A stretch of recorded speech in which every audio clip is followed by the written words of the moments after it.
pa rin, Junmar, the putback is good. Is back with a theory of its own. Justin Brownlee. Ito naman si Newsome on the attack.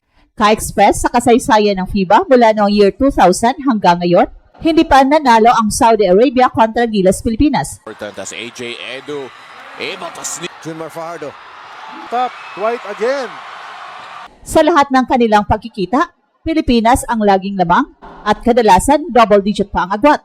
Mula sa year 2000 hanggang sa pinakahuling enkwentro, consistent ang dominasyon ng Gilas sa West Asian squad. Frustrated, Dwight wants another. There's time. Inside.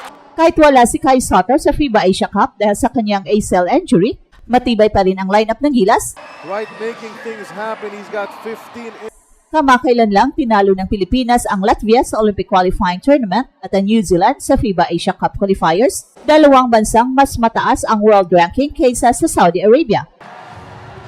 This second three-pointer, that's the Sa nakaraang taon, natalo rin ng Gilas ang mga bigatin tulad ng Jordan, China at Iran na mas malakas sa papel kumpara sa Saudi Arabia. Bukod pa rito, malaki ang lamang ng Gilas sa height, depth at international experience. May firepower mula kina Justin Brownlee, Dwight Ramos, AJ Edu at Junmar Fajardo na kayang mag-dominate sa paint at perimeter. confidence. Sa opensa, mabilis ang ball movement at matibay ang outside shooting. Go to the corner, 3 in a row. Yes! Sa depensa naman, disiplinado at may rim protection. Kung pagbabasihan ang recent form, chemistry ng core players at historical dominance, malaki ang posibilidad na madagdagan pa ng Gilas ang kanilang winning streak kontra Saudi Arabia. This time from Justin Brownlee, no? Quick move. Kisses it off the glass. Kaya't ngayong game day, mataas ang kumpiyansa ng sambayan ng Pinoy, isang hakbang na lang para masiguro ang mas magandang posisyon sa knockout stage. Mula pa noong year 2000, malinaw na nakapaloob sa kasaysayan ng FIBA na walang panalo ang Saudi Arabia laban sa Gilas. Sa bawat pagtutuas nila, naging dominante ang Gilas, ipinakita ang agwat sa kalidad ng laro at karanasan sa international stage. Noong FIBA Asia Cup 2000, winalis ng Pilipinas ang Saudi Arabia sa score na 75-60. Sinundan pa ito ng mas malupit na panalo noong 2005 sa score na 85-58. Pagsapit ng year 2011, muling nagharap ang dalawang kupunan at muli na namang nanaig ang Gilas sa score na 78-60. Pinatunayan na tuloy-tuloy ang kanilang mastery laban sa Saudi Arabia. Mas tumingkad pa ang dominasyon ng Pilipinas sa 2014 Asian Games kung saan pinabagsak nila ang Saudi Arabia sa score na 84-62. Sa mas bagong kasaysayan noong 2022 FIBA World Cup Asian Qualifiers, dalawang beses nagtoos ang Gilas at Saudi Arabia. Parehong nagtapos sa panalo para sa Gilas. Una sa home game sa Mall of Asia Arena, nanalo ang Gilas 84-46, isang napakalaking blowout win. Sumunod sa Riyadh, muling pinakita ng Gilas ang kanilang pwersa at tinapos ang laban sa score na 76-63. Sa kabuuan mula noong year 2000 hanggang sa ngayon, nananatiling perpekto ang record ng Gilas laban sa Saudi Arabia. Hawak ang 6-0 win-loss record.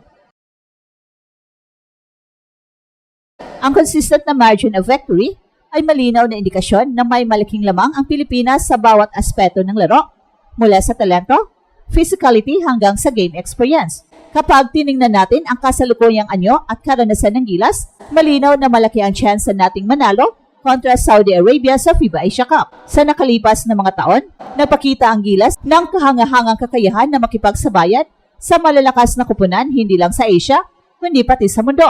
Mula sa panalo kontra Latvia sa Olympic Qualifying Tournament hanggang sa matagumpay na kampanya laban sa New Zealand sa Asia Cup qualifiers, kitang-kita na lumalakas at humahasa ang ating pambansang kupunan sa bawat laban.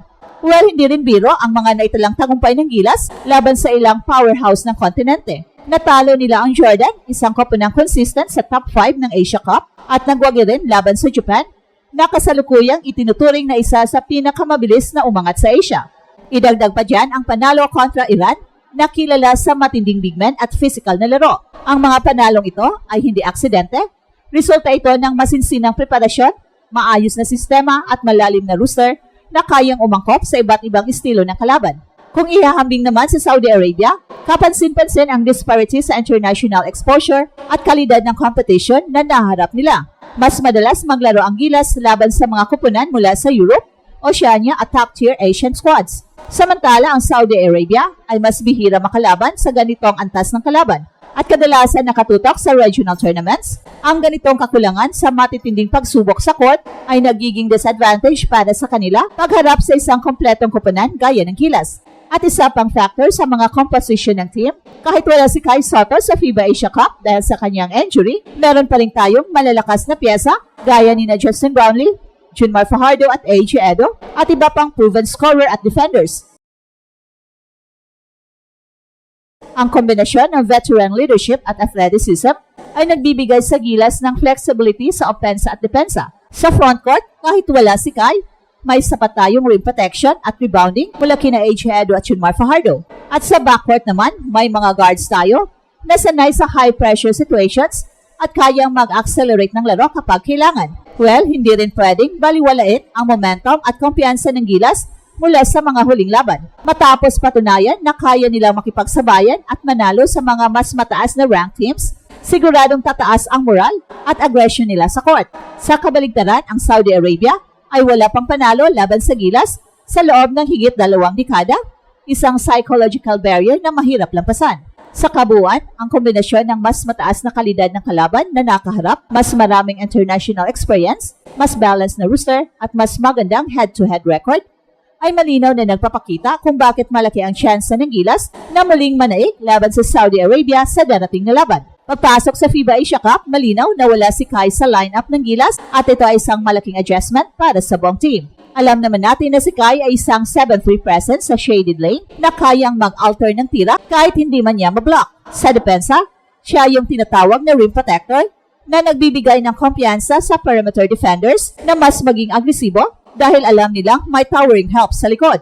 Pero ngayong wala si Kai, kailangan ng Gilas na mag-adjust sa defensive scheme. Sa offensive side naman, hindi lang height ni Kai ang asset, marunong din siyang mag-facilitate mula sa poste at kahit hindi pa sobrang bilis ang galaw niya kumpara sa ibang big men, magaling si Kai sa timing at passing, bagay na nagpapaganda sa ball movement ng team. Kaya ngayong wala si Kai, mababago rin ang spacing, hindi na pwede yung mga play na heavily reliant sa high post passing. Ang responsibilidad ngayon ay babagsak kina AJ Edo at Junmar Fajardo, kung saan parehong may kanya-kanyang lakas, pero iba ang style kumpara kay Kai. Si AJ ay mas mobile, kaya mas pwedeng gamitin sa pick and roll at switches defense. Si Junmar naman ay low post scorer at malakas sa rebounding, pero hindi ganun kabilis pagdating sa transition defense. Ang tanong, kaya bang punan ng kombinasyon nila ang defensive gap na iniwan ni Kai? At pagdating sa scouting ng kalaban, siguradong aalamin ng ibang teams kung paano samantalahin ang kawalan ng natural shot blocker ng Gilas. Expect na maraming drives papunta sa basket, lalo na mula sa mga guards ng kalaban. Kaya't kailangan ng Gilas na maging mas matatag sa help defense at mas mabilis na pag-rotate. Well, sa huli, wala si Kai, oo. Pero kung may isang bagay na consistent sa Gilas, iyon ay ang pusong palaban. Height may be might, pero sa basketball, lalo na sa Pilipinas, heart can sometimes be the bigger weapon. At ito ang Express Info kung saan bawat kwento, ginulat ang mundo. Don't forget to like and subscribe.